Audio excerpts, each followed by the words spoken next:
What's up, big time gang? Back with another watch. This is going to be a sizing video on a grand Subaqua Noma 3. If you're interested, please stay tuned.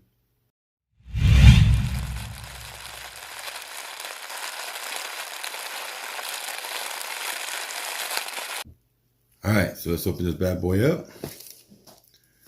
First things first, if you haven't smashed that subscribe button, please do. Every subscriber counts, and 5,000, the next giveaway. Bam. This is a big boy. I've never seen one of these in person. Very awesome. So this is 56 millimeters at the bezel. I'm guessing probably about the same size as the Grand Octane, about 63 millimeters to the crown. 18.7 millimeters thick. And we're going to size this bad boy today. Really nice watch. It's got like a triple black case, bracelet, and dial.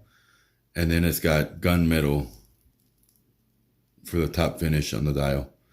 So the sub dials are black. Hands are black. Then it's got that gunmetal. Really good look. But anyways, we're going to size this one today. And then the next video you see this watch in will be show and tell, along with the comparison. I'll probably put it next to a Grand Octane so you can see the difference. If you're shopping for a watch, make sure to check out Georgia Mountain Watches. Link will be in the description.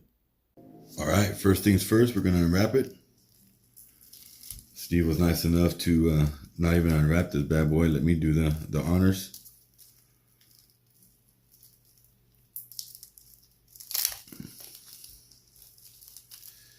So I've owned actually one Subaqua Noma 3 long time ago, 50 millimeter. And back then, 50 millimeter was just too small for me. I had to have the Grand Octane and Sea Hunters at that time, where now 50 millimeters is not too small and I don't mind it.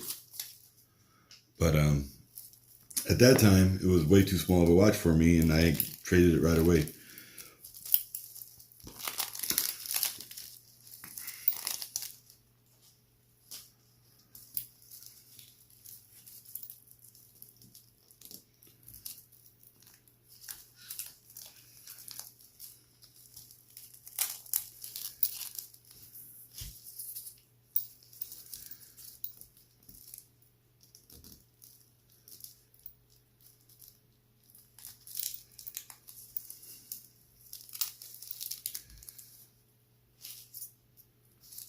I gotta say, for the price that Steve got this watch for,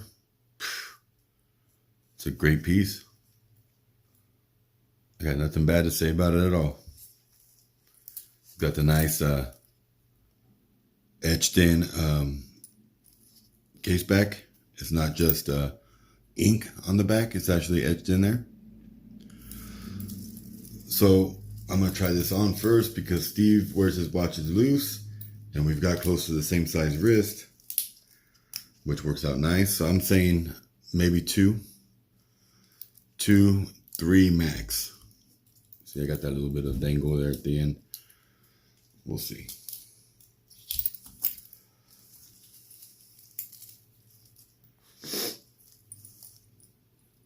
So one of my last sizing videos, somebody was like, hey, you're not showing the arrows and yada yada. And I've done so many sizing videos, I kind of become numb to it. So I'm going to talk to you like this is the first sizing video you've ever seen.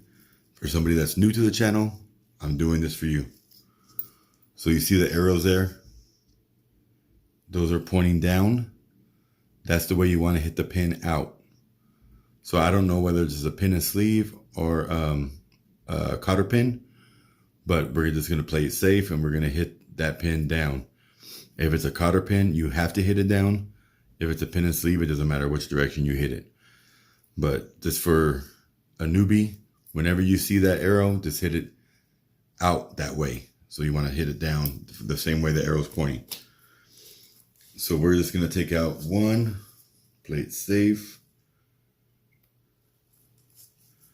So it's as simply as putting your pin punch on the pin and then tapping it till it pops out.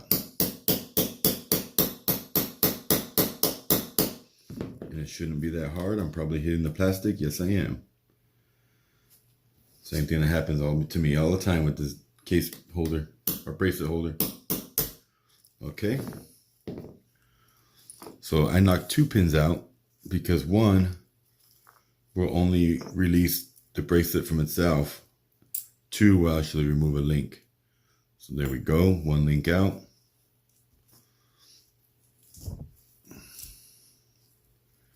Take that link out, put the bracelet right back together. And then we're going to hit it in the opposite way. So we're going to go against the arrows to put it back in. And the fat side of the pin is the side you want to go in last.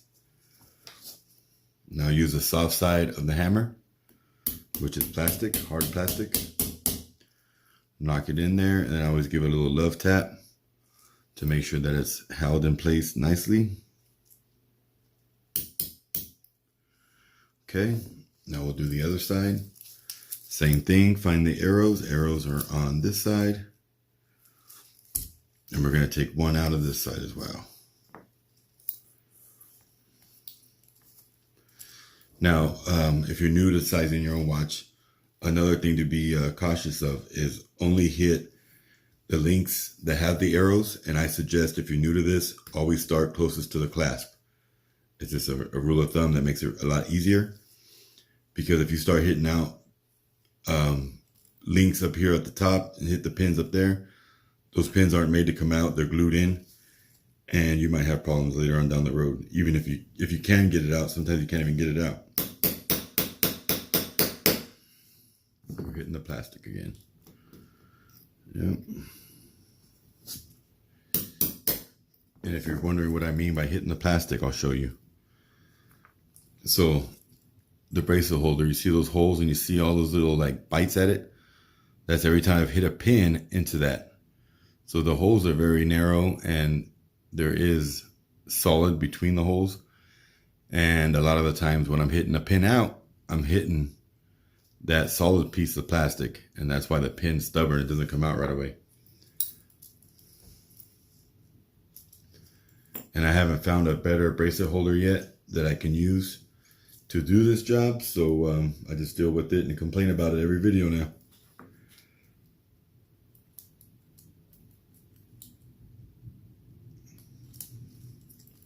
So get the bracelet put back together, pin back in the opposite way of the arrow, like I had said earlier.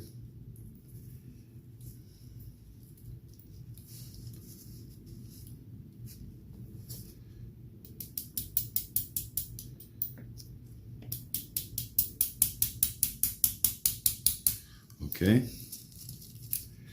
we've got it back in. Now we're going to give it the little love tap it needs.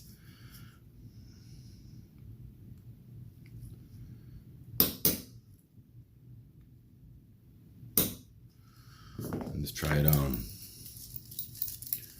So we'll see how this fits here. It's a little loose. We'll see what Steve thinks. Anything I can adjust, a micro adjustment. And if you don't know what the micro adjustment is, that is an extra sizing bit on the watch. And that is this here. So right now it's on the furthest out. So I have 1, 2, 3, 4 micro adjustments to adjust it tighter right now. So you see where the silver's at, that's where the pin is at.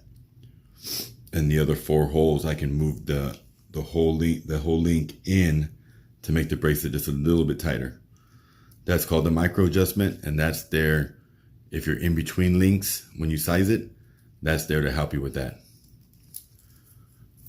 So, Subaqua Noma 3, quick sizing video. This is a grand Subaqua Noma 3. I like it. And for the price that Steve got it for on Invicta stores, great price. Shout out to Steve. He's been patient with me. Between work and everything else, I haven't had time to size his watch, and I've had it for a few days, and it's this brand new watch, and I'm like holding on to it, and he's completely understanding and cool with it. So I had to make sure I got this video out so I could get him his watch. So, of course, I labeled the baggie. This is model number 33408, Grand Sand 3, which is Subaqua Noma. And sorry when I use like a, MOP or SAS or all that kind of stuff. Those are all terms that we use on Facebook in the watch groups, and everybody on Facebook knows what they mean. So I say those on my videos, and then people are like, what does that stand for? And I'm like, oh, I'm sorry. If you're not on Facebook and you're not in the watch groups, you don't get it. And so, MOP is Mother of Pearl. SAS is Subaqua Noma specialty, or Subaqua specialty. And so on and so forth. There's, WOTD, which is Watch of the Day. There's a whole bunch of things. But I'm not going to post any pictures in this video. I'm going to do a show and tell on this one next, and the pictures will be there. Have a great day. Hope you enjoyed the video. And as always, God bless.